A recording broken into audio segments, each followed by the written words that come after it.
Reseteo con Adenauer.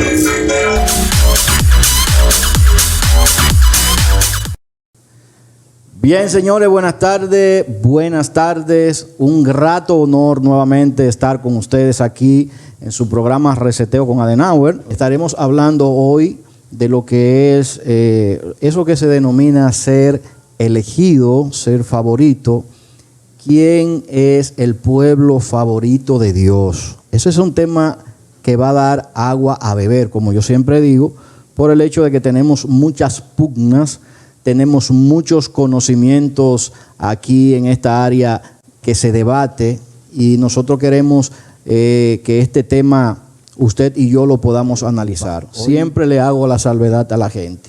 Reseteo con Adenauer no tiene una línea ideológica para defender una postura cerrada. Este es un programa objetivo, un programa participativo, un programa donde las opiniones cuentan, donde los diferentes conocimientos aquí pueden darse y no creemos que nadie, ni me incluyo yo, no tenemos la verdad absoluta. Hay mucha gente que cree que tiene la verdad absoluta. Bueno, yo he ido entendiendo que en la medida en que uno va estudiando más, la verdad absoluta que uno dice tener va desapareciendo, porque hay demasiado conocimiento en la tierra que a veces ignoramos.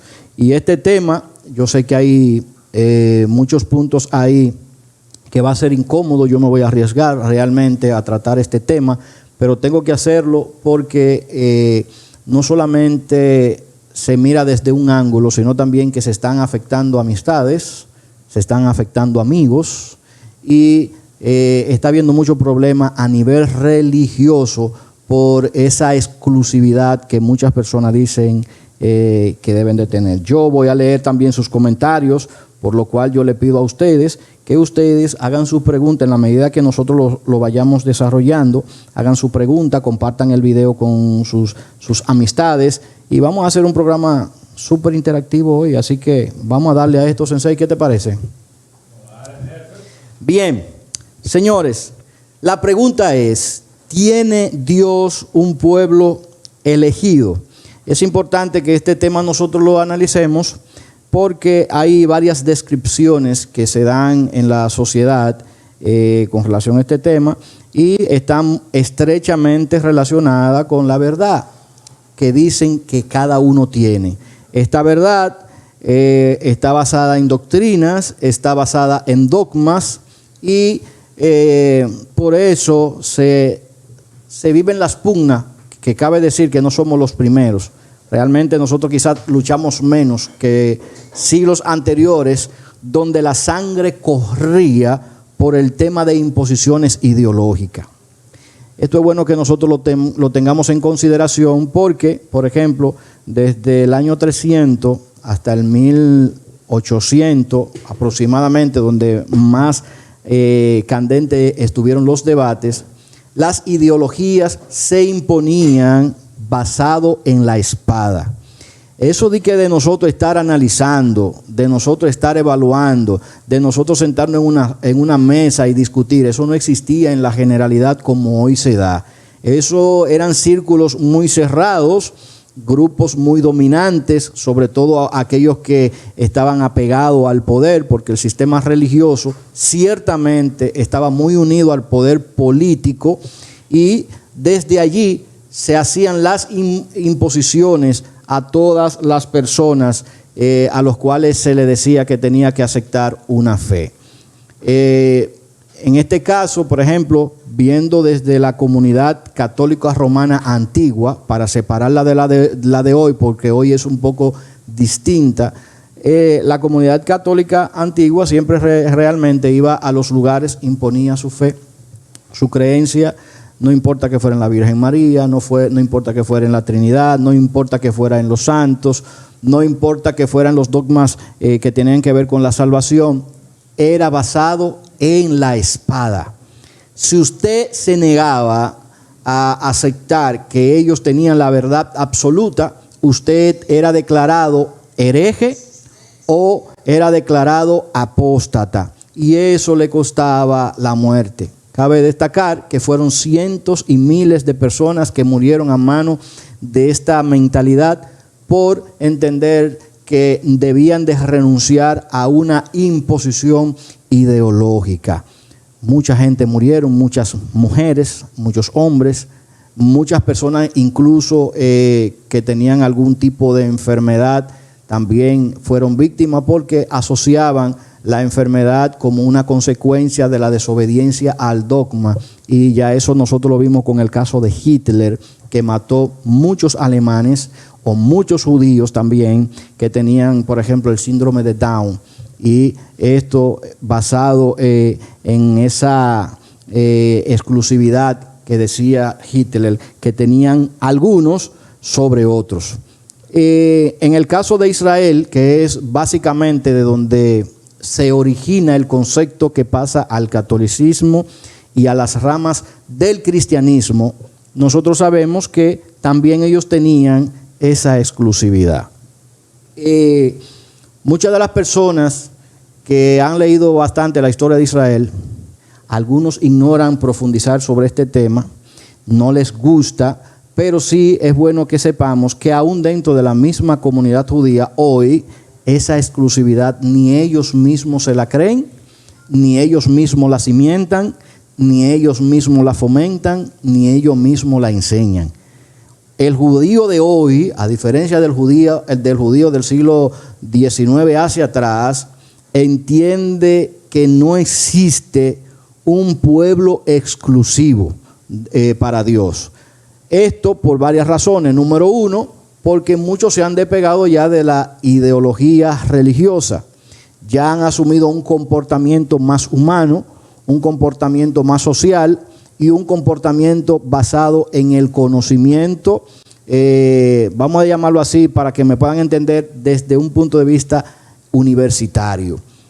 Israel, que ha pasado y que ya nosotros sabemos desde el 1948 hacia acá, todas esas luchas que se vinieron dando para ellos fomentarse como pueblo, lograron establecerse en su tierra y desde allí ser un pilar y una presentación de que cuando las cosas se quieren, se pueden, aún cuando se saben de las consecuencias que eso representan, y hoy se han constituido en una nación sumamente poderosa, siendo que es uno de los pueblos del Medio Oriente bastante pequeño, apenas creo que rondan los 8 millones de habitantes. Y ya ustedes pueden saber cómo los israelitas a nosotros nos han dado tantas cosas que han beneficiado a la humanidad en sentido general. Pero ellos, todos esos logros que han tenido, no lo visualizan como algo que viene por una obediencia a una ley o por una exclusividad de parte de Dios. Ellos no lo ven así, ellos lo ven simplemente como algo que tiene que ver con un esfuerzo que han realizado, donde ellos han tenido que pagar un precio, corriendo, huyendo, desarrollándose, capacitándose, y hoy por eso pueden exhibir ante el mundo tantas cualidades, tantas herramientas, tanto desarrollo que carecemos otros pueblos, como por ejemplo República Dominicana, que ya sabemos cuántos años tenemos de formación. Digo República Dominicana partiendo desde el 1844 hacia la fecha, pero sabemos que esta isla ya aproximadamente 500 y pico de años en manos desde los españoles hasta la fecha, no han tenido desarrollo. A pesar de que eran pueblos desarrollados en relación con nosotros, nunca nos dieron ese desarrollo que hoy puede gozar el pueblo de Israel. Entonces, cabe señalar que Israel, de acuerdo a como nos lo señala o nos lo presenta la Biblia o algunos escritores de la Biblia, Israel es el pueblo selecto de Dios, único entre todos los que en ese momento estaban. Ellos, es bueno presentarlo así, señores, si usted está en República Dominicana, nadie puede decirle a un habitante de República Dominicana cómo debe de ser su cultura, cómo deben de verse ellos, cómo deben de caminar.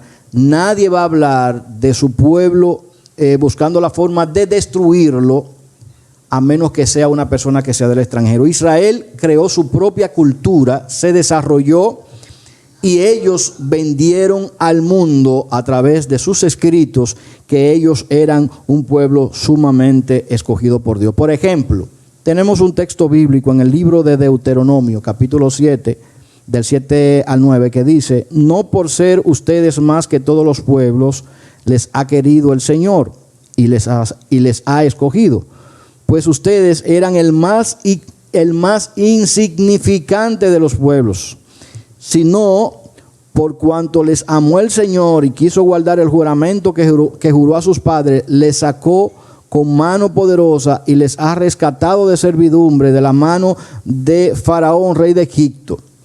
Conoce pues que el Señor tu Dios es Dios fiel que guarda el pacto y la misericordia a los que le aman y guardan sus mandamientos hasta 1000 generaciones. Desde ahí en adelante estamos viendo, bueno, yo estoy leyendo Deuteronomio como que si estamos hablando que ellos acaban de salir ahí mismo de Egipto, como nos presenta la historia bíblica. Sin embargo, nosotros sabemos que esos escritos son muy posteriores a lo que se entiende, y ya ese sería otro tema, que fue la salida de Israel de Egipto. Todavía no se llamaban Israel, eran conocidos, de acuerdo a la misma Biblia, en el libro de Éxodo, eran conocidos simplemente como los hebreos. No tenían nombre como pueblo de Dios, no tenían nombre.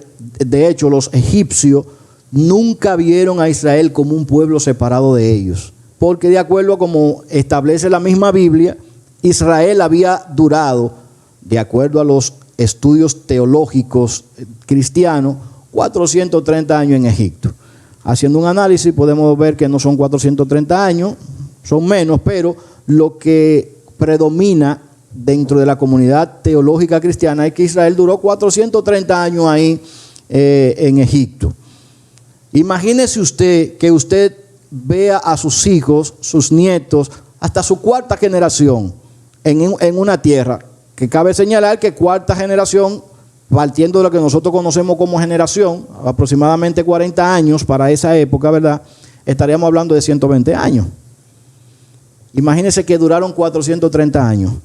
¿Cómo le digo yo a una persona que yo pertenezco a otro pueblo si mis hijos, mis nietos, mis tataranietos, mis chornos nacieron en esa tierra y ahora vengo yo y digo que pertenecen a otro pueblo?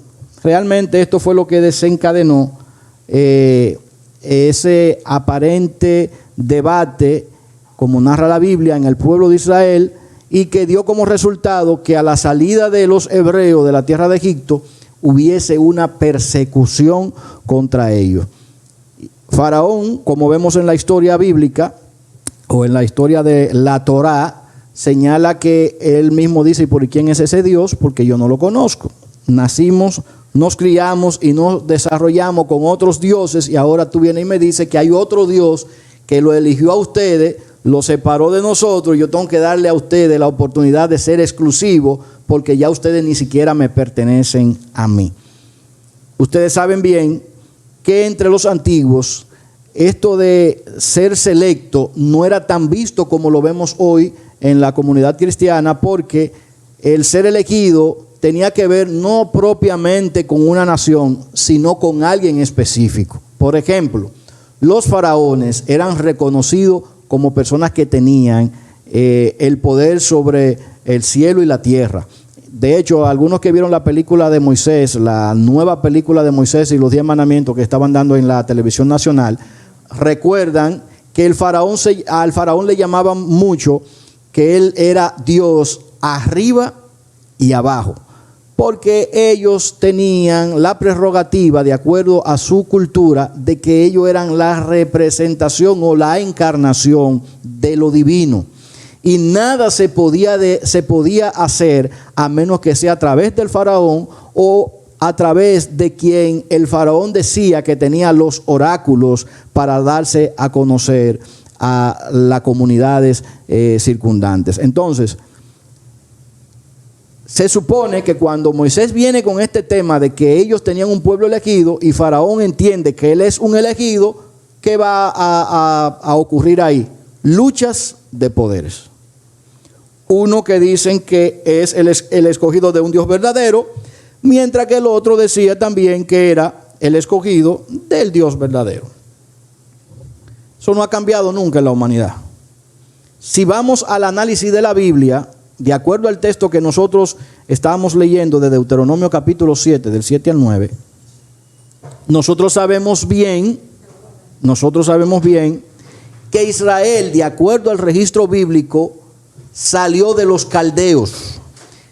Dice que Abraham salió de Ur de los caldeos. Muy bueno sería, y para eso es reseteo con Adenauer, muy bueno sería que la gente comience a investigar quiénes eran los caldeos y cuándo se forman los caldeos. Bueno es que se sepa que lo que presenta la Biblia con relación a esa exclusividad viene propiamente de una lucha de una familia. Jacob y Esaú, Isaac e Ismael. A estas personas se le profetizó, de acuerdo al texto, se le profetizó que serían grandes, que tendrían poderes, que tendrían tierra y que ellos serían fructíferos en toda la tierra. En el caso de Abraham se le dice que él tendría una descendencia muy grande, tanto así como las estrellas del cielo o como las arenas del mar. En todo el desarrollo de la escritura bíblica, nosotros podemos ver algo, que la lucha que hay en Israel y en los relatos bíblicos están estrechamente relacionados con su familia. Los ismaelitas, que en la cultura cristiana es conocida como las personas o las naciones del Medio Oriente. Los de Esaú, que cuando usted hace un análisis de la descendencia de Esaú, se da cuenta que también estaban estrechamente relacionadas, de acuerdo al registro bíblico, con la gente del Medio Oriente. O sea, los actores principales en la Biblia son familias. Los sodomitas, a lo que hoy ha pasado a ser la comunidad homosexual, como se le dice, que se ha etiquetado así, los sodomitas no eran homosexuales, eran unos descendientes de Abraham. Los amonitas, los amalecitas, cuando usted hace un rastreo, usted se da cuenta que todos eran descendientes de Abraham y que allí las luchas son de poderes. El texto aquí que leíamos a inicio dice que Israel era lo más insignificante. Bueno es que se sepa, vuelvo y digo, que partiendo de este texto, Israel ya era un pueblo antes de salir de Egipto. Sin embargo, de acuerdo al mismo texto, ellos comenzaron a ser pueblo después que salieron de Egipto. Bueno es destacar que se formaron como pueblo al salir de Egipto, pero no eran de pura sangre judía, porque no existía la pura sangre judía. No existía la pura sangre, no existía la pura sangre israelita. Israel se forma con personas que salieron de Egipto. Israel se forma con personas que se aliaron, ¿de acuerdo? Estoy diciendo lo que dice el texto, señores. Estoy diciendo lo que dice el texto. Israel se forma con gente que ellos conquistaron, con gente que ellos tuvieron roce y que todos eran familia. Los hijos de Lot eran familia de Abraham, sobrino de Abraham. Y esa gente, por esa gente, dice Dios que algunos no llegaron a conquistar la tierra prometida. Luchas de poderes entre la familia. Y para mí esto es sumamente importante e interesante. Y le voy a decir por qué. Porque hoy ocurre lo mismo en nuestra cultura o en nuestras culturas. Las luchas religiosas están dentro de nuestros círculos familiares. Incluso se enseña, conozco grupos que enseñan a que si tu esposa, tu padre y tu madre no están de acuerdo contigo, desheréralo, sácalo del club, porque esa persona se siente que es exclusivo y que los otros no tienen ningún valor ante Dios. Gran contradicción, porque se supone que de acuerdo al registro bíblico la humanidad tiene el Espíritu de Dios, porque fue creado a imagen y semejanza de Dios. Entonces hay una contradicción aquí de que criaturas a imagen y semejanza de Dios, terminen siendo separadas simplemente por una exclusividad ahora que tiene la persona en su cabeza y que la asume tomando textos que no corresponden con su cultura. Porque ese es otro dato. Tomar un texto del Antiguo Testamento para usar exclusividad es una incoherencia y una falta de conocimiento de la persona que lee. ¿Por qué digo esto? Y esto no lo digo con orgullo. Esto lo estoy diciendo simplemente basado en un análisis del texto y lo que nosotros vivimos. Cuando usted agarra un texto que pertenece a una interpretación del momento en una cultura y lo aplica a esta generación, usted lo que está haciendo es extrapolando esos textos. Y cuando usted quisiera hacer un bien, al final lo que termina es haciendo un mal. Entonces, por eso yo le digo que hay que analizar bien el tema de la exclusividad, viéndola desde Israel, porque los judíos son los primeros que se hacen exclusivos. Si usted hace un análisis de las otras religiones en la Biblia, lo que aparenta es que cada uno simplemente estaba pensando en conquistas políticas, no en políticas religiosas, ideológicas como ahora. Y de hecho, alguien hoy escuché decir, preguntándole aquí en un programa, que hay que señalar que qué fue primero, si la religión o la filosofía. Y es una buena pregunta, porque los puntos religiosos comienzan a resurgir cuando la filosofía comienza a organizar las ideas. Cuando la filosofía, los filósofos griegos sobre todo, comienzan a darle forma al pensamiento humano, comienzan a desarrollar esa capacidad de preguntas y respuestas. Y eso se abre en el mundo, y hoy, gracias a los griegos, no gracias ni a los judíos ni a otra religión, gracias a los griegos somos pensantes.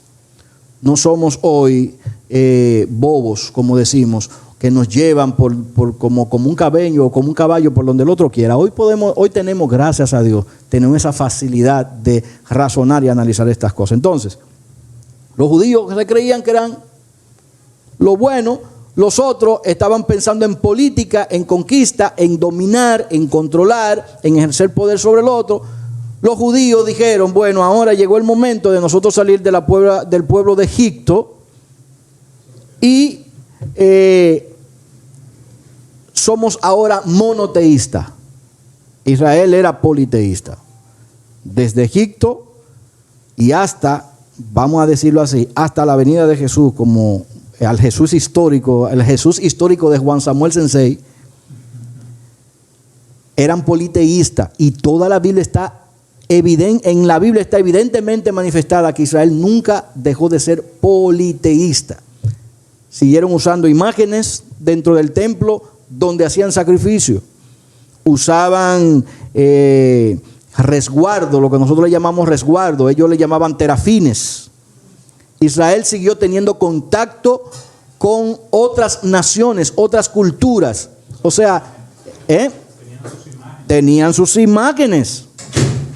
Es decir, comenzaron quizás con el tiempo a darse cuenta, como muchos de nosotros que nos damos cuenta, que es un error representar a lo divino a través de una imagen y hacerla selecta y única como la única referencia para acercarnos a Dios. ¿Qué tú dices ahí? Ok. Pero hoy nosotros, como ellos decía, vemos que ya hemos ido despegándonos de ese concepto de lo que nosotros hemos llamado idolatría.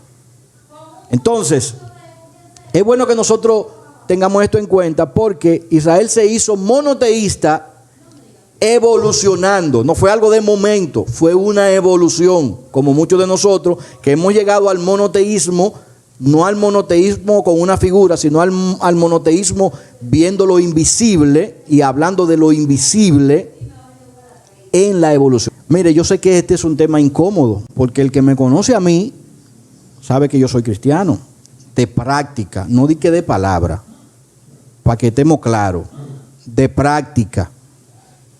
Yo he ido en una evolución del conocimiento, como decía, así como Israel ha ido en una evolución de su conocimiento y de sus prácticas. Porque las prácticas de Israel hoy aún teniendo Torah y enseñando Torah en las sinagogas y en las universidades, le ha permitido a ellos mantener una evolución y no mantenerse en esas prácticas antiguas que tuvieron su momento y que tuvieron sus razones de ser. Bien, como yo le decía a alguien aquí en cabina, mire, el conocimiento es evolución, la humanidad es evolución. Por más que nosotros querramos, no hay forma de nosotros fijar una posición cerrada, ni tampoco no hay forma de usted cerrarse a ver otros pensamientos que quizás pudieran favorecer a la humanidad. Porque aquí el tema es la humanidad, no la exclusividad. Estamos tratando la exclusividad porque creo que es bueno considerarla por el hecho de que eso nos ha alejado a nosotros de nuestras familias, de otros amigos que crecieron y nacieron con nosotros y de la sociedad misma. Y por eso es bueno tratarlo. Entonces, decía ahorita que Israel era un pueblo que se había caracterizado por presentar un Dios, un solo Dios, el monoteísmo. Sin embargo, en práctica eran politeístas. En práctica eran politeístas.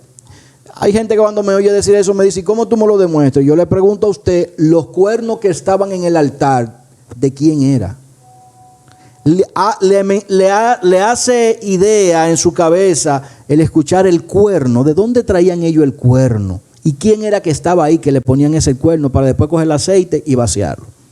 Porque ellos tenían deidades, o no deidades, sino figuras que habían traído de Egipto que convivían con ellos, como era el toro. En la Biblia los escritores hablan de David usando terafines. Y entendemos también cuando nos habla de Jacob con su esposa, que cuando salen de Rebeca, creo que es, cuando salen de Labán, ella se lleva los diosesillos de su padre. Y así vamos haciendo un rastreo. De hecho, los profetas lo que más hablan es de que Israel adoraba a Astarte, de que Israel se iba a los lugares altos a ofrecer sacrificios. Entonces, todo esto nos muestra de que Israel fue evolucionando del politeísmo a un monoteísmo con figuras representativas, hasta que tenemos hoy ya un Israel más abierto, que quizás cree en Dios, pero ya viéndolo como algo invisible y que no requiere de tanto esfuerzo como antes se requería que se hiciera. Israel siempre se vio como exclusivo. Usted agarra la Biblia y usted va a encontrar, y vuelvo y lo repito, nadie que sea de Israel va a querer hablar de Israel como que no es exclusivo, porque eso es usted tirarse en contra de su propia familia.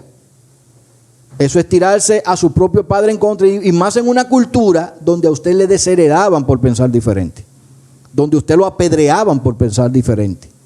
Es más, yo estoy diciendo cosas aquí que si estuviéramos en Israel ahora mismo, yo fuera apedreado.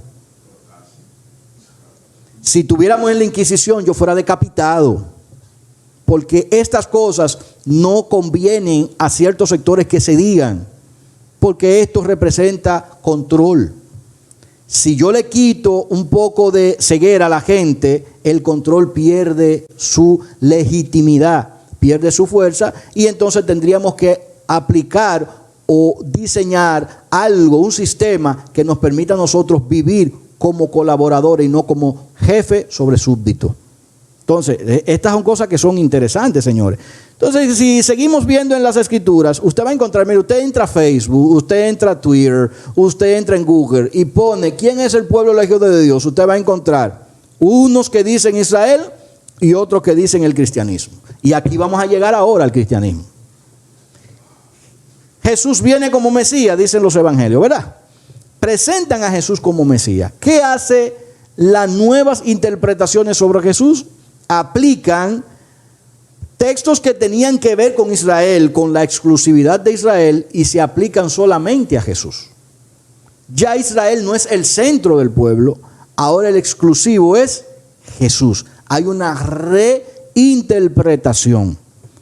Y Jesús mismo, quizás no hace énfasis en su figura como tal, sino sus escritores o los escritores sobre él, ni siquiera los discípulos, sino lo que escribieron posterior a ello, encontramos donde dicen que Jesús en un momento dado dijo que él había venido, no había sido enviado, sino a las ovejas perdidas de la casa de Israel.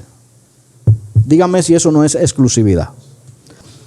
Encontramos en los evangelios no solamente a Jesús que dice, yo no fui enviado a los gentiles, sino a las ovejas de las casas perdidas de Israel. Encontramos a Jesús diciéndole a los discípulos que ellos debían ir exclusivamente a las ovejas perdidas de la casa de Israel. Esto no tenía que ver con otras naciones, tenía que ver con la comunidad judía. Eso es exclusividad. Pero tenemos el hijo pródigo, la parábola del hijo pródigo, que señala que el hijo que se va es el que tiene que regresar. Ni siquiera se ve haciendo alusión a que el hijo viene con otros que no son de su linaje a venir a ese lugar. Hay exclusividad presentando, y eso es una parábola que el cristianismo la interpreta de otra forma. ¿Ok? Entonces, tenemos también la parábola de las 10 vírgenes. La parábola de las 10 vírgenes habla de exclusividad. Exclusividad. Y que tenían que tener ciertas condiciones para ser partícipe de la boda. Y en el contexto del momento no tenía que ver con cristianismo, para que estemos claros. Es una parábola totalmente judía y para los judíos. Entonces, el cristianismo reinterpreta estas parábolas y ahora encontramos una sustitución de eso cuando encontramos al apóstol Pablo diciendo que él tenía que ir a otra gente que no eran la casa o las ovejas perdidas de la casa de Israel. Pablo dice claramente que los gentiles eran otro pueblo. Y ya de ahí en adelante hay una reinterpretación, porque Pablo por lo menos lo que hace es decorar un poquito más el asunto y unificar o tratar de unificar a gentiles con la comunidad judía. Porque ahí tenemos el capítulo 11 del libro de Romanos, donde él establece de que Dios no desecha a su pueblo, sino que le ha dado participación, pero que hay algunos que están ciegos, hay algunos que están en ceguera. Entonces, Pablo por lo menos lo maquilla, pero posterior a esto, ya sí tenemos a un grupo de personas cristianas que dicen, si usted no hace esto, usted no pertenece al pueblo de Dios. Y automáticamente comienzan a hacer una separación con relación a la exclusividad. Vamos arriba, Sensei, con los comentarios. Bien. Evidentemente le damos las gracias a todas las personas que están ahí, con Receteo con Adenauer. Carlos Celedonio está presente. Carlos Ferreira dice, yo pido fuertemente la oración por Palestina. Rudy Beato dice, excelente programa, hermano Adenauer Morales. Se está llenando muchos huecos religiosos. Saludo para Rudy. Rocío Padilla hace un comentario. Los egipcios eran politeístas. Eran conceptos y creencias diferentes de lo divino. Dios es el ser supremo para los monoteístas. Los judíos, israelitas, cristianos e islámicos creían y creen en un solo Dios. No sé qué dice eso. Estoy de acuerdo con ella. Entre cristianos hay que ver. Sí, claro. Hay que ver. Claro, eso es así. Dice, varón, está desatando poder con esos comentarios. Como anoche Radio Digital dice eso, buenas hermano. Pendiente nuestra emisora hermana como anoche Radio. Sí, gracias a él por la sintonía. Carlos Ferreira dice, bueno, eso hay que separar el sentido de lo trascendente, que es primero la religión per se. Luego, la organización de ese sentido, que es el religare, que se presentó en las diferentes civilizaciones. Y ahí se incluye los griegos que al invadir a Palestina con Alejandro Magno, su historia, ese religare se funde con la filosofía y eso da como origen la teología cristiana. ¿Se entendió esa parte? Sí, claro. Ok. Es muy importante. Pero recalco, el sentido de lo trascendente no tiene nada que ver con la religión. aunque la religión se formó después de ese sentido. Así es. Si no entendemos eso, Eso es estamos así. todo el tiempo bailando lo mismo. Eso es así. Ángel Ramírez, practicaban la monolatría, dice Ángel. Lucilda Pérez, conectado con nosotros.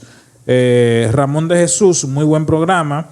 Junior Fabián, ese es mi hermano, cuidado. Adenábal Morales. Luisa Pérez también está conectado con nosotros. Hay un comentario final de Carlos. Los hebreos siempre creyeron en varios dioses. Oye esto. Después, desde sus inicios, por eso Raquel robó los terafines. Yo dije Rebeca ahorita y es Raquel, Sí, exacto. pequeñas estatuillas de su padre. La diferencia es que creían en un Dios supremo que está por encima de todos. Eso es lo mismo que creen los hindúes. Pero como decíamos ahorita, y agradezco a todos los que han estado, y gracias Sensei también, vamos a seguir leyendo más comentarios, pero agradezco a todos los que han comentado y saludo para todos, de verdad que sí, gracias. Sin ustedes estos temas no se debaten de la forma que uno quisiera. Esa exclusividad de la cual quizás yo en algún momento también llegué a decir, ya no está tan en mis labios. ¿Por qué? Porque el ser humano en sí mismo es exclusivo. Y para eso no requiere de una religión para ser exclusivo.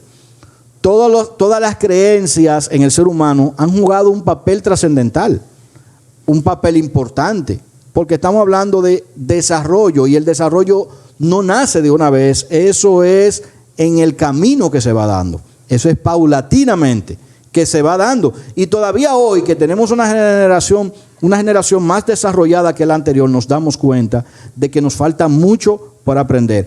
Hay una frase que siempre dice el pastor Bernardo Tiburcio, y es que él dice, nosotros estamos en la orilla.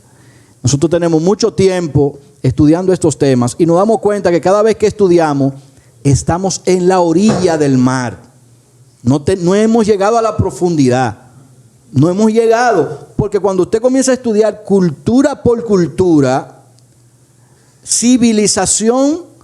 las civilizaciones antiguas, usted se da cuenta que hemos dicho muchas cosas simplemente por apegarnos a un texto, simplemente por asumir una ideología de una cultura que tiene su relevancia para nuestra generación, que nos ha afectado y de la cual el cristianismo se ha alimentado, pero también no nos hemos dado cuenta que eso nos ha llevado a grandísimos errores.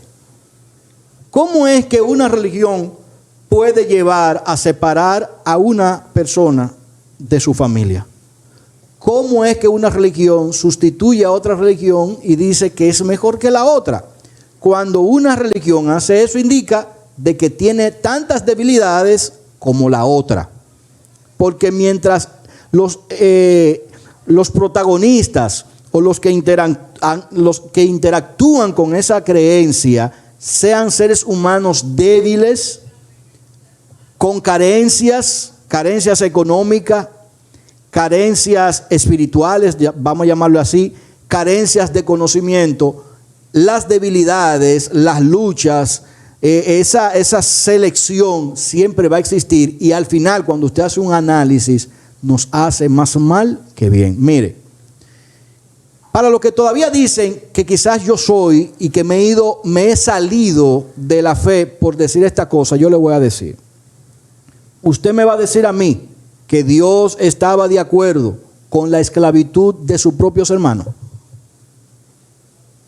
de que usted tuviera que a una persona tatuarla, sellarla, pegarle algo caliente para hacerlo exclusivo suyo, donde usted no tenía libertad de tener tierra propia, de tener una familia a su gusto, sino basado en la ordenanza de un patriarca. Eso no puede haber venido de Dios.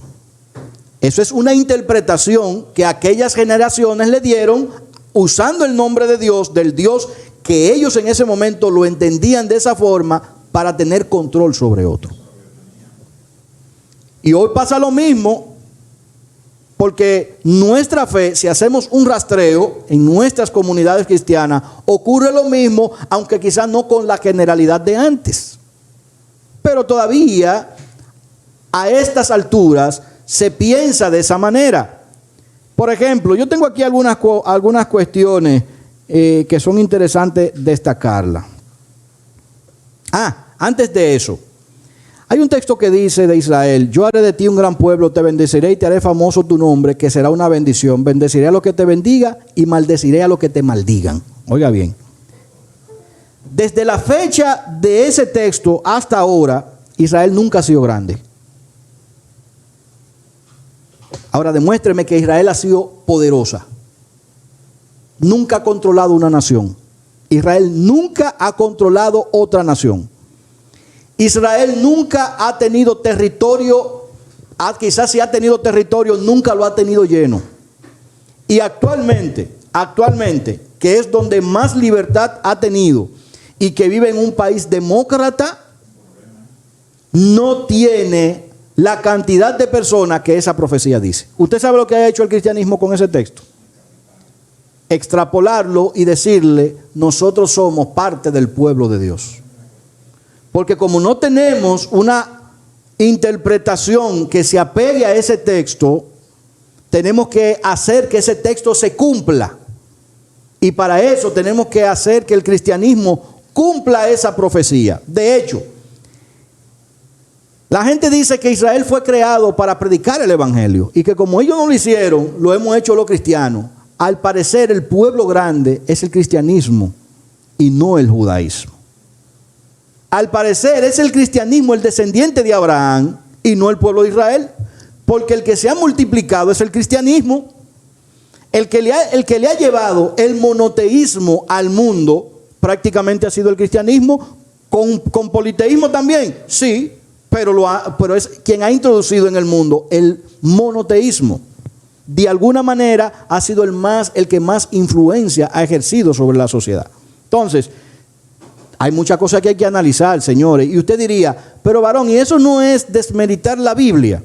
¿Y eso no es quitarle fuerza a la Biblia? No, porque aquí no se trata de desmeritar. No se trata de quitarle fuerza. Se trata de conocer los textos en su contexto y se trata de hacer una justa interpretación de lo que los antiguos interpretaban, que hoy ningún cristiano interpreta de la forma que los antiguos lo hacían. El cristianismo de hoy es un cristianismo muy evolucionado, muy ligado con la filosofía platónica, muy ligada con la filosofía de los griegos, muy ligado a la psicología, muy ligado a la psiquiatría. Y hoy tenemos un cristianismo que se relaciona más que lo que hacían los antiguos, que lo que se hacía 300 años atrás o 200 años atrás. Entonces, todo esto es bueno que nosotros lo evaluemos. Ahora, con este tema de exclusividad, señores, ya casi nosotros estamos aterrizando con este programa. Y esto es una introducción, Esto es una introducción. Porque este tema viene con unos temas candentes que vamos a discutirlo aquí en plataforma con diferentes actores. Va a haber, yo creo que sí, Sensei, es una buena idea, Este tema lo vamos a tratar aquí con mucha gente que analiza, porque al final lo único que queremos es que usted estudie y que usted entienda que si usted ha asumido una religión como exclusiva para dañar, para separarse, para hacer daño a familias, para separar su familia, usted no está en ninguna religión verdadera. Y voy a tomar un texto bíblico de alguien que no fue un apóstol de Jesús y escribió un libro, el libro de Jacobo o Santiago. Y él dice en ese texto: si alguno se cree religioso, sepa que la religión pura y sin mácula es ayudar a las viudas, guardarse sin mancha en el mundo, convivir bien. Eso es lo que es la religión. Ese es un apóstol de los rebeldes. Exacto. Entonces, si usted tiene una religión hoy que usted dice que es exclusiva para separarse de otro, para menospreciar a otro, para hacer daño a otro, usted ha cometido un grave error en la interpretación de lo que Dios es. Porque realmente Dios a mi juicio, no tiene exclusividad. Y si alguien hay que sea exclusivo, para mí, repito, no es el que pertenece a una religión o a una denominación, sino la humanidad per se. ¿Por qué? Pero vamos a ponerlo más sencillo, señores. Tenemos un escritor llamado Juan, que en el capítulo 3 de Juan dice: a lo suyo vino y los suyos no le recibieron, mas a los que le recibieron le dio potestad de ser hecho hijo de Dios. Ese texto dice que el ser humano es el exclusivo. Ese texto no dice que el cristiano es exclusivo. Ese texto no dice que el judío es exclusivo. Si fuéramos a tomar eso como una interpretación, porque realmente nosotros sabemos que en el contexto del momento el judío tenía privilegio en esa enseñanza.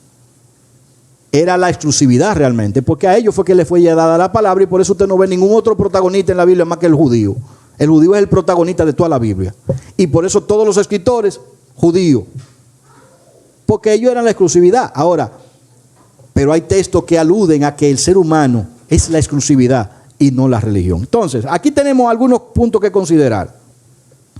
¿Con qué identifica la gente a una persona como exclusiva de parte de Dios? Bueno, por ejemplo, hay un grupo que está muy famoso hoy en día, que la vestimenta para ellos le da exclusividad. Si usted no viste de la forma en que ellos visten, usted no está dentro de los exclusivos. Usted no está dentro de los favoritos. Usted no es pueblo de Dios. Pero tenemos otro. Hoy aquí trataban en Fuera del Cajón el tema de la Trinidad y los tripartitos. Si el ser humano es tripartito. Hay gente hay denominaciones que si usted no cree que el hombre es tripartito y que usted no cree en la Trinidad, usted está fuera del cajón. Y usted no pertenece al pueblo de Dios. Pero hay otros que todavía, y ya esos son menos naturalmente, pero si usted no ora la Biblia, cuando usted está leyéndola en la iglesia, si usted no comienza con el Padre, Hijo y Espíritu Santo, usted no es exclusivo. Si usted no cierra con un amén, usted no es exclusivo. Si usted no ayuna, si usted no vigila, si usted no asume todo el compromiso institucional a cabalidad, usted no es pueblo elegido. Entonces, estamos haciendo exclusividad nosotros cuando Dios no está haciendo de nadie exclusivo. Aquí dice el estimado Carlos Ferrera, estimado Adenauer, es así, ese invento surge por la teología fallida del reemplazo, que hoy la conclusión ha sido los hermanos pentecomenciánicos. Qué terrible, qué terrible. Esa es la realidad. Desgraciadamente, tenemos que terminar hablando de nuestra generación, porque nuestra generación le sigue dando curso a algunas doctrinas que son exclusivas. Y qué bueno que Carlos Ferrera, y alguien me hizo esa pregunta también, tocó el tema de el rapto. ¿Quiénes son los que se van? ¿Cuáles son los exclusivos? Mientras la Biblia está llena de judíos por todos los lados, el cristianismo dice que ellos son la exclusividad para irse en un rapto secreto. ¿Cómo es que la Biblia es cifrada, descifrada, interpretada, revelada por una comunidad judía? Y es el cristianismo el que sale airoso y beneficiado. Que se van por 1000 años, que se van por 7 años y vienen a la tierra. Cuestión, doctrina que no tiene asidero bíblico, ni siquiera bíblico. Porque no hay forma de sustentar el rapto en la Biblia, no hay forma. Oiga, no hay forma de sustentar el rapto en la Biblia. No hay forma de sustentar que usted se va 7 años para el cielo y que viene a la tierra. No hay forma. Tan sencillo. ¿Por qué? Porque la mayoría de esos textos son simbólicos. Tan simbólico como se interpreta a Dios teniendo cuerpo, sentándose en una silla, estando en un trono con el Hijo al lado. Tan simbólico como eso es el rapto. o el arrebatamiento, como algunos le llaman también.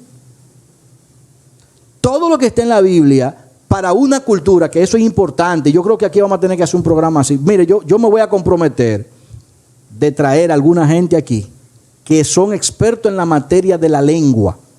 No estoy hablando de lengua larga, estoy hablando de la literatura, de la lengua, del origen de la lengua, de los conceptos sobre las lenguas, sobre la escritura, los tipos de escritura,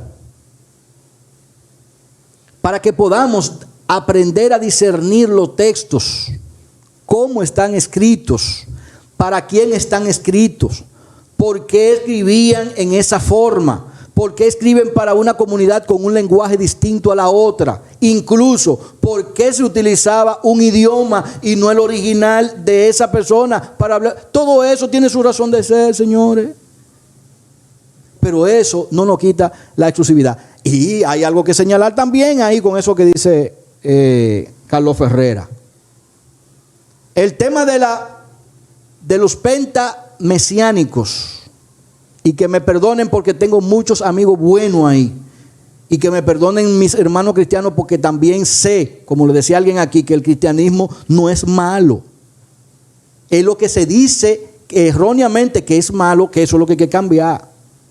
Porque realmente no podemos quitarle valor a lo que el cristianismo ha hecho en la sociedad con todos sus errores. No se le puede quitar mérito. Yo soy producto del cristianismo. En un momento dado asumí cierta mentalidad de los mesiánicos que no son judíos y dicen ser judíos. Pero gracias a Dios que me dio la capacidad de hacer análisis, pude liberarme de ciertos conceptos que me estaban llevando a la exclusividad, donde yo me sentía ser más exclusivo que lo que me dieron a mí el comportamiento que hoy yo profeso y presento a la sociedad. Hoy, si usted no tiene un manto, y las iglesias se están llenando de eso, de mantos de oración, de talit de oración. Primero, un irrespeto a la comunidad judía. Y segundo, un irrespeto también porque no tiene que ver nada con el origen de eso. Y porque se cualquieriza eso. Y también porque se utiliza el conocimiento del judaísmo para hacer daño.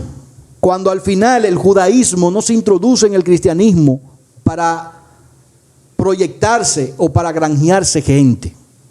Lamentablemente las simbologías del judaísmo están entrando por un grupo que dicen ser judíos de origen o descendientes por los apellidos y están haciendo mucho daño a la comunidad de fe porque ellos dicen que son exclusivos. Y usted busca los videos en YouTube y ellos rechazan el judaísmo, rechazan el cristianismo y ellos son la nueva ola de salvación para toda América Latina y hasta llegar al mismo Israel. Sensei, ve viendo los mensajes, por favor. Entonces, señores, tenemos que abrir los ojos. Porque con una misma Biblia estamos hablando de exclusivos. Hoy el cristiano de hoy se une a luchas políticas y religiosas, pero se unen para esas luchas. Pero terminadas las luchas vuelven a sus propias divisiones. ¿Por qué? Porque cada uno se cree exclusivo en relación con el otro.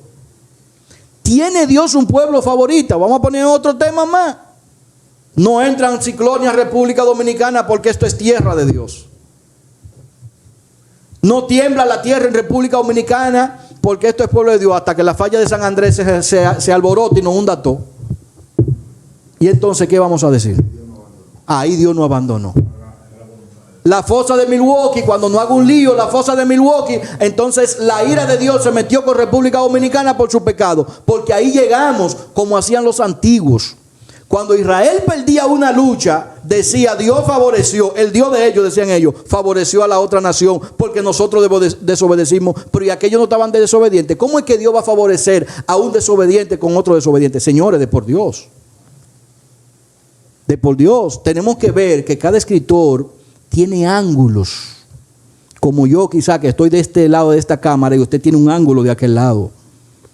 Y que quizá usted no está de acuerdo conmigo, pero si yo plasmo lo que estoy diciendo aquí en un libro, puede hacer que yo me inmortalice y usted no. puede hacer que mi conocimiento se inmortalice y llegue a otras naciones y allá sea una verdad que aquí no lo es. Y allá se va a ver como que yo soy un iluminado de Dios para iluminar a otro. Y entonces a mí me tienen como un exclusivo. Y esa gente que me interpretan a mí se hacen exclusivos también en relación con usted. Todo eso tenemos que verlo, porque eso es lo que se da en la humanidad. ¿Tenemos comentarios, Sensei? Vamos a los comentarios, doctor Ariel. Dice. No, tampoco así. Dice, quítame el doctor. Empezamos dándole las gracias a las personas que se conectan con nosotros en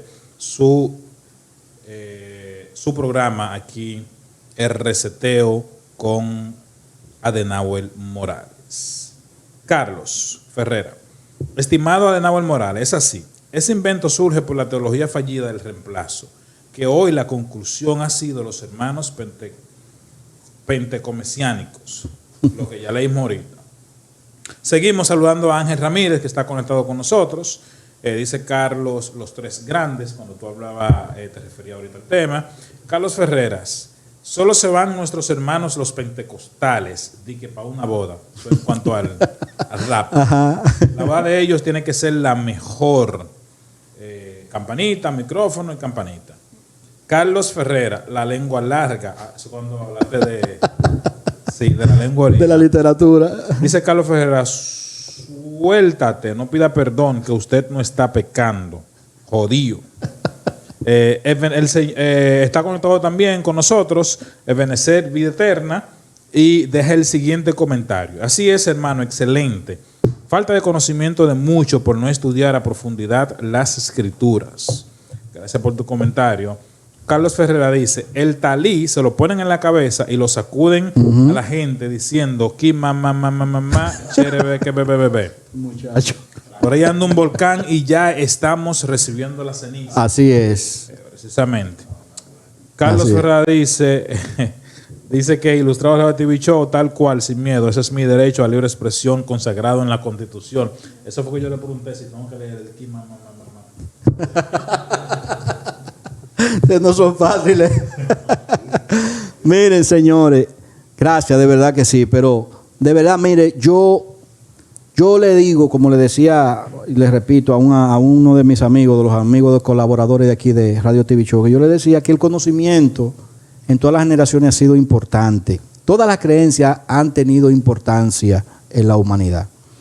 Con errores, sí, porque antes el cristianismo de la Inquisición creía que la tierra era plana. El cristianismo de la Inquisición, usando la misma Biblia. Hoy el cristianismo, que no es de la Inquisición, que es de esta generación, cree que la tierra es redonda. ¿Por qué? Porque hay datos históricos o datos de nuestra generación, de la ciencia, que demuestra que la tierra no es plana, que es redonda.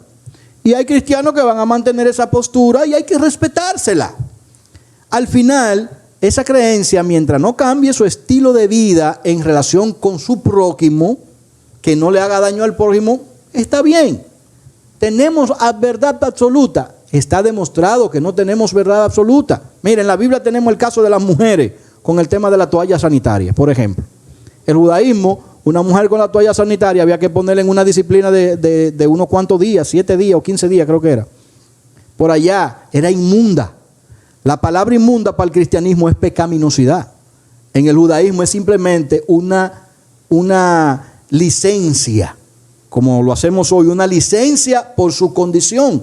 Y claro que había ciertos rituales que había que practicar, habían ciertas ofrendas que había que darse, que eso no lo podemos quitar porque esa era una generación que entendía que los dioses se calmaban con ofrenda. Y por eso los israelitas adoptaron del mundo egipcio eso de hacer ofrenda. Porque las ofrendas era como una forma de calmar a la deidad. Y díganme si no es así, porque el libro de Levítico lo dice claro, que quien no ofrecía sacrificio le correspondía la muerte. Los sacrificios era una forma de que el perdón de los pecados ocurriera en la vida de la persona. Y si no había sangre, como dice el texto bíblico, sin sangre no hay remisión de los pecados. Pero eso era la interpretación del momento. A la llegada de Jesús, ni siquiera Jesús dijo que había que dejar de hacer sacrificio. Jesús en ningún momento dijo, ya se acabaron los sacrificios porque yo llegué. No, Jesús no dijo eso. El cristianismo dijo eso. Y es el cristianismo que a la muerte de Jesús interpreta que con él cesan los sacrificios, interpretando textos bíblicos del Antiguo Testamento, y de ahí en adelante nosotros no hacemos sacrificios y se lo debemos al cristianismo. Muy bien, porque el cristianismo ahora preserva la vida de los animales, no solamente la vida de los humanos. Y eso ha sido bueno, pero eso ha sido una evolución del conocimiento. Y hoy estamos aquí. Si tenemos la oportunidad de adquirir conocimiento, no es para que nadie se sienta exclusivo, sino para que entendamos cómo ha sido el comportamiento del ser humano, viéndolo desde la óptica de la Biblia, viendo desde la óptica de la crítica textual, viéndolo desde la óptica de los sociólogos, y saludo para mi hermano el sociólogo Braulio que está por ahí, saludo ahorita, viéndolo desde la óptica de la medicina. Al final, todos han y están y seguirán colaborando para que la humanidad sea mejor. Y gracias a Dios que no vamos a caminar hacia atrás, sino que vamos hacia adelante. Vamos a la mejoría. Y vamos dejando muchas cosas que decíamos que no son reales. Entonces, mire, a mis hermanos que me escuchan, a mis amigos inconversos que me dicen, si yo no voy a una iglesia, me salvo, yo le voy a decir algo. Para mí, si usted va o no va, para mí eso no tiene relevancia. Eso no tiene relevancia. El evangelio del cristianismo no comenzó en templo, comenzó en la calle. El templo fue mucho tiempo después, y eso tiene una razón. Y la primera, escúcheme bien, aunque todos no sean así, pero la primera es control de la fe de la gente.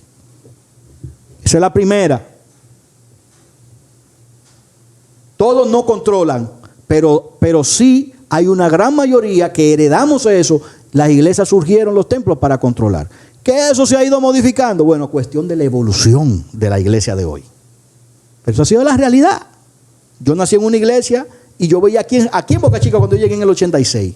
Yo iba a una iglesia y yo recuerdo de alguien que entraba a una iglesia hincada y se quitaba la chancleta. Y le decía a todo el que entraba que tenía que quitarse la chancleta, porque no se iba para el infierno.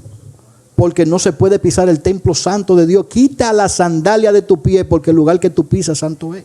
Hoy todos entramos por montón, no con zapatico de charol, no. Zapato caro. Y hay del que me lo quiera quitar. Ya las iglesias con el remeneo, con la vuelta, con el hablaré de lengua, ya eso ni se anda viendo. Ya las cosas están en otro nivel. ¿Por qué? Porque la gente ha despertado, señores. Hoy somos más humanos, hoy amamos más al prójimo, hoy colaboramos más, y eso no significa que quitemos nuestra creencia de honrar a Dios. Yo creo en Dios ciegamente, no hay quien me quite eso. Que tengo formas diferentes de interpretar las cosas que interpretaba sobre Dios antes, claro, y agradezco a Dios por eso. Yo creo que hay un Dios único y salvador. Para algunos será Yahweh, para algunos será Yahvé, para algunos será Yud Hei Vav Hei. Para mí simplemente es Dios. Y eso para mí es trascendental. Ahora, las formas cambian conforme a las culturas, conforme a las denominaciones. Lo que único que usted tiene que hacer es verse en el espejo y entender que usted no está por encima de nadie. Y que usted no es la última Coca-Cola del mundo. Ni es la última Coca-Cola, ni es Pepsi, ni es Cola Real. Aquí todos tenemos un valor importante. Y por eso hay un texto bíblico en el libro de Isaías que dice que la tierra fue diseñada para el hombre, no para la religión. Ojalá que desaparezcan las religiones. Porque cuando desaparezcan las religiones, desaparecen las jerarquías, desaparecerán los liderazgos y viviremos una vida más armonía y en mayor colaboración. Señores, yo creo que esto ha sido por hoy.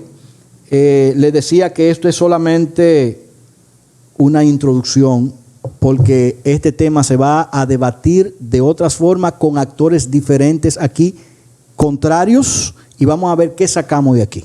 Nosotros vamos a poner a la altura de los debates de altura, con conocimiento, todo con el fin de traer iluminación. Les repito, usted no tiene que creerlo como yo, Usted no tiene que asumirlo como yo. No me interesa que usted sea como yo. No me interesa que usted asuma las cosas como yo. Lo que me interesa es que usted lea. Lo que me interesa es que usted estudie. Lo que me interesa es que usted se abre. Lo que me interesa es que usted entienda que usted no puede secuestrar a su esposa, secuestrar a sus hijos, secuestrar a su familia, ni secuestrar la fe de nadie. Cada uno tiene una fe diferente y no propiamente cimentada en las Escrituras, sino cimentada en la experiencia. Las Escrituras es el cliché muchas veces que usamos para defender la postura y la fe y la creencia que tenemos. Y eso no es bueno ni es malo, porque eso va a depender mucho del beneficio que usted le dé. Lo que sí importa es que sepa que lo que usted entiende no necesariamente tiene que ser la aplicación para la generalidad. Señores, ha sido un placer. Este programa llega gracias a Ilustrados Radio TV Show, hasta que algunos auspiciadores quieran colaborar con este programa para seguir haciendo reseteo con Adenauer.